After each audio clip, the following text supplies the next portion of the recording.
1917, though, we're talking about now, and finds you playing the baby talk lady in Booth Tarkington's 17, which is the first of a long series of darling nitwits, as you call them. In your drive and determination to succeed, you go to extreme lengths to improve your technique and appearance, even to the extent of having your legs broken and reset to make them more suitable for leading roles. That's incredible. Well, I didn't know you were going to cue into that, or I'd have taken my pants off.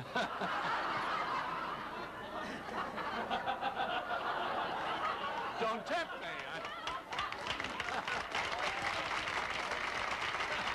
Please, this is not a burlesque.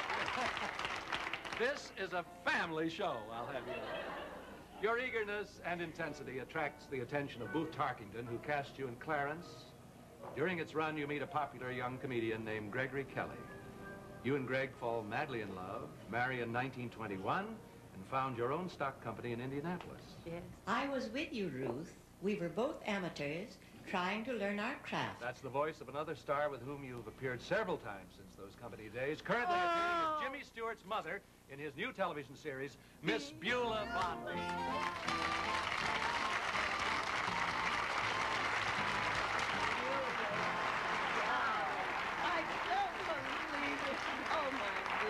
Miss Bondi, do be seated.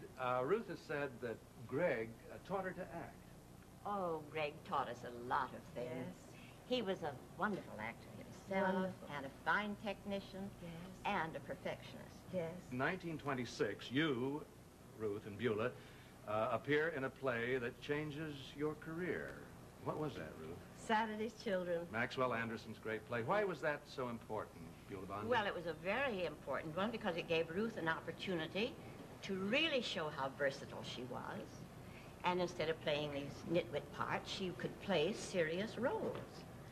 And of course, it turned out that she was a great actress and Beulah. a star at that time. Unhappily, during the run of the play, Greg died. Yes. Ruth missed just one performance. She didn't bring her sorrow back to the theater. She showed then what a trooper she was and still is. Thank you, Miss Beulah Bondi. Thank you.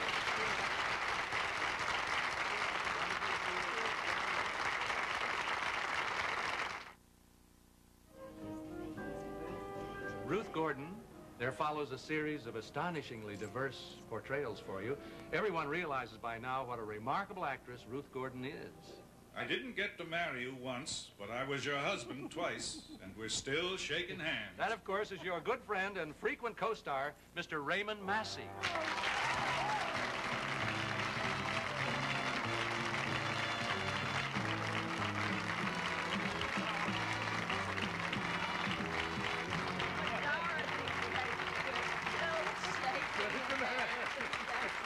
Now, Raymond, look, I think Mr. Massey's going to have to explain, do sit down, that opening remark.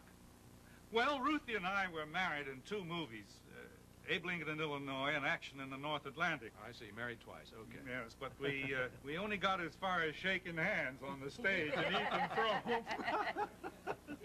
Ruthie, you remember how you fought like a tiger to get me the part of Ethan, and to keep me from getting fired before I could shed my English accent? I didn't hear a thing you said.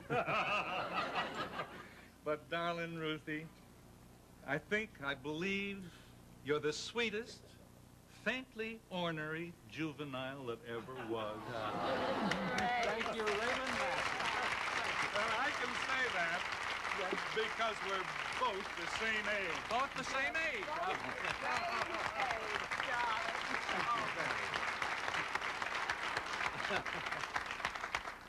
Well, a couple of kids up here, huh? Both the same age. Your first movies also include playing in Two-Faced Woman with Greta Garbo and Edge of Darkness with Errol Flynn.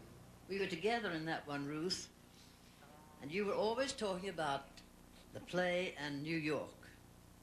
Yes. And finally, the great play arrived, with marvelous parts for both you and for me. That voice, of course, belongs to your close friend, Dame Judith Anderson.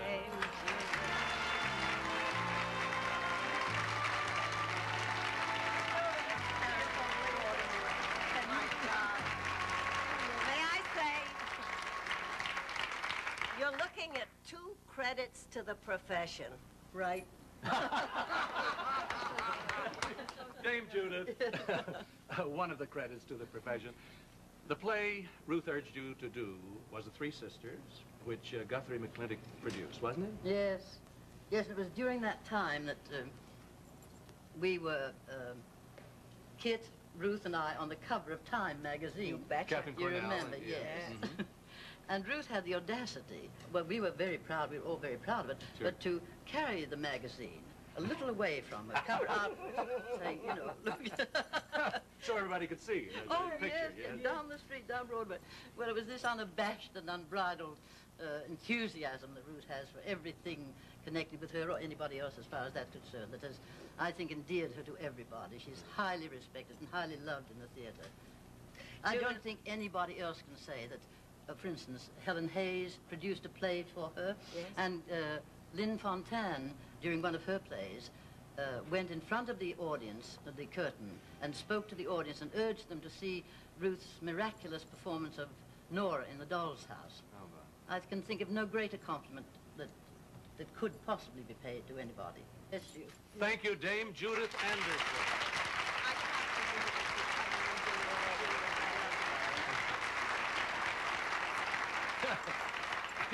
You don't miss a trick. You're making a date with her. She's going away. I'll talk to you in two. You know, I'll call you, dear. Well, What do you think? sure.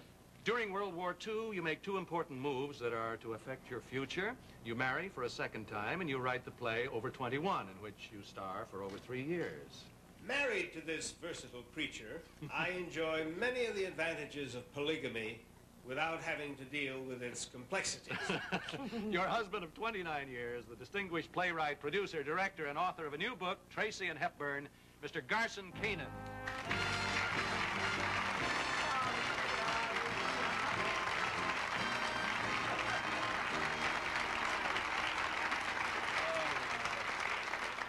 Another cheat. What are you going to do? Another cheat. You see, our home life's going to hell. Being married to Ruth makes you feel like a polygamist, Garson? Well, yes, because she's so many different people, you see. In addition to being a housekeeper and a wife and a mother, she's a screenwriter and a screen actress and a stage actress and a playwright. And I can hardly keep up with her, but she's terribly well arranged. In fact, someone once asked me to describe her, and I said, well, my wife is an organized nut. That's what she is. And as a companion? As a companion, well... Don't make such a long pause. Perhaps we should move on to... I'm simply willing to say this, that in 29 years of marriage, there has not been a single day when she hasn't made me laugh. Ruth, your good friend Natalie Wood helps you get cast in Inside Daisy Clover, Yes. which earns you an Academy Award nomination and leads to a bright new career in films and an Oscar for Rosemary's Baby.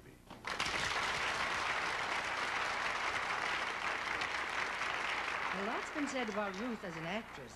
Now, I'd like to talk about another side of her. Yes. Ruth never forgets a friend. Ruth, that's your great friend, stage star, one of Samuel Goldwyn's original 5 silent stars, more recently seen in They Shoot Horses, Don't They, and The Baby Maker, Miss Madge Kennedy.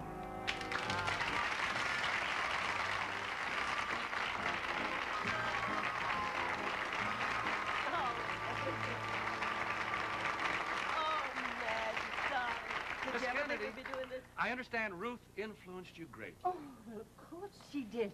She and Garson were responsible for my going into the talkies. Ruth and Gar wrote it. Yes. And dear, darling George Cukor was the director.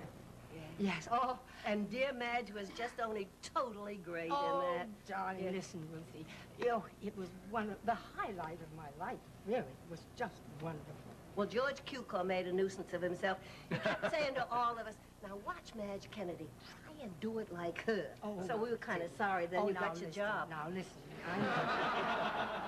Well, she's asked you to go back to Broadway. Well, and then, well, a little later on, she did. She asked me to go back to Broadway to star in her own play. And A you know, rich woman. that was great. We had an entrance, and Madge was going to come on, I was going to come on, and I thought, oh my God, she'll get a bigger hand than I will. So I said, Madge, let's us go on together, and we did. We made a smashing entrance together. Here's one of the most honest principal subjects we've had, I guess, in our 11 years there. But they are very dear to you. Do you then why they've been my guardian angels? Thank you. Miss darling. Madge Kennedy, thank you. I'll see you afterwards. He is there. Thank you, Garson. Thank you so much. What a pal you have in that Garson. Boys, he's been doing some Yes. FBI work for us. Yes. Ruth, this is your 75th year. It's been 60 years since you first stepped on a stage. Many of your memories are depicted on this gold charm bracelet, especially created for you by Marshall Jewelers of Fifth Avenue, New York City. Now, included on this bracelet is a charm for your new motion picture, Harold and Maude. Your co-star in Harold and Maude flew all the way to Hollywood from London to be with you. Here is Bud Cort.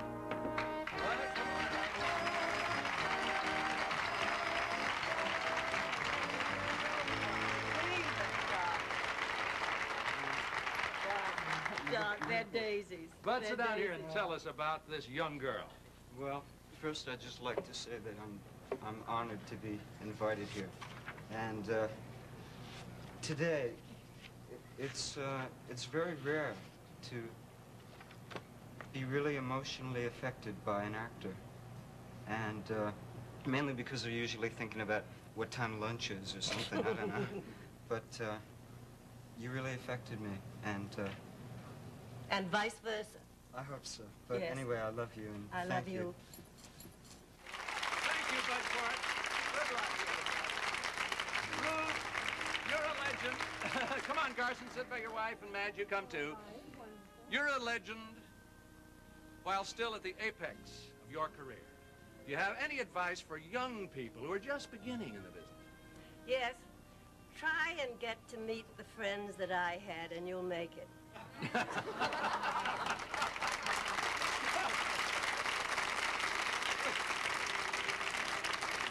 That's beautiful. Ruth Gordon, this is your life. Thank you.